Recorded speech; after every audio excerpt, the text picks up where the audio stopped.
So I've given up. So since I've given up, I'm back.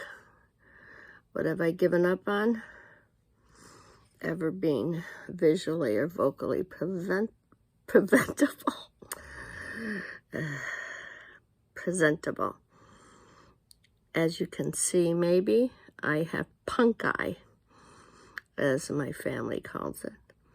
Also known as pink eye or conjunctivitis. See? That started today.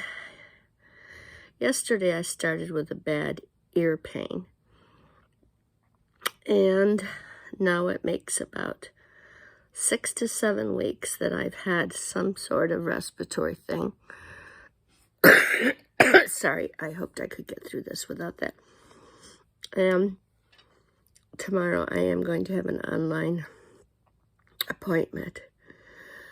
So, my little grandchildren were barfing one after the other the days right before Thanksgiving, like terribly. So we thought they're going to have to be taken to the hospital for hydration. And my one of them also got an ear problem, ear infection.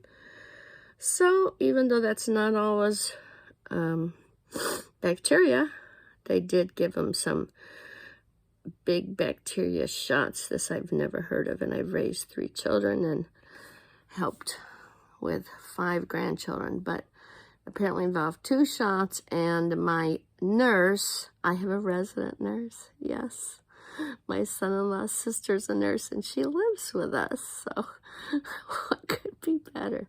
She said this was very painful. So anyway, I'm telling you all this so that when you start doing those evaluations, thinking about all the unpleasantness I've gone through, you'll give my course this time the highest evaluation you have ever given a class. Stop! That was a joke, an ugly joke, 2 minutes and 24 seconds of joke, but I was just trying to use an example of something that I don't like.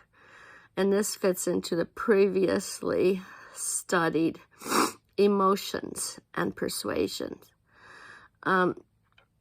First of all, please notice my view. Some people are spoiled. Yes, that is my view out my bedroom, and out there is the Wabash River. We live up above the Wabash River, but we live high enough so as not to be in danger of being flooded.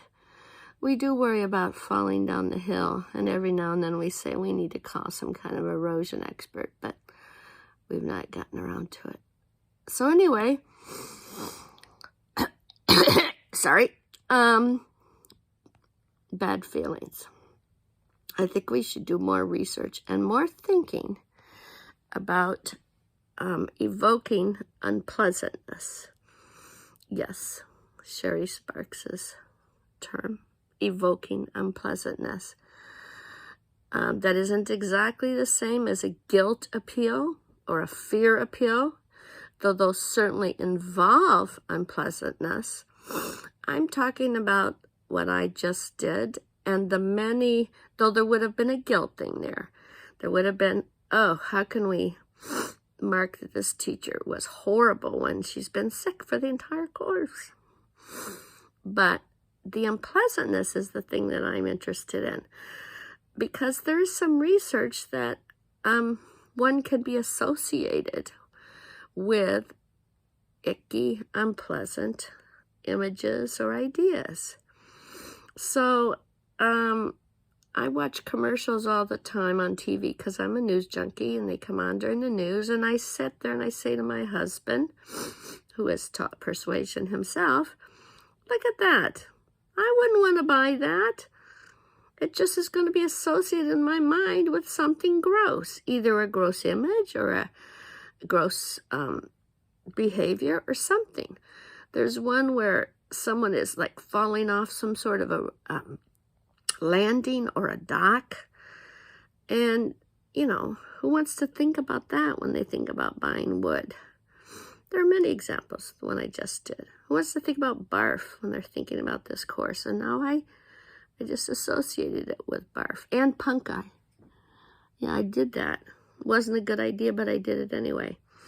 So, I just wanted to come back for good or ill, mostly ill, and let you know that I am still alive, and I hope to still be kicking in a few weeks to read your final papers and your discussions that I still haven't read and your other assignment. Thank you for your tolerance, and you guys have done a particularly good job in your discussions, even through my haze, my literal haze. I can tell how good they are and what a gang of good students you all are. So I will talk to you later, and think about it. Do I want, when I'm trying to persuade someone to associate myself or idea with something that's really gross and unpleasant? So much to think about there. Okay, bye-bye.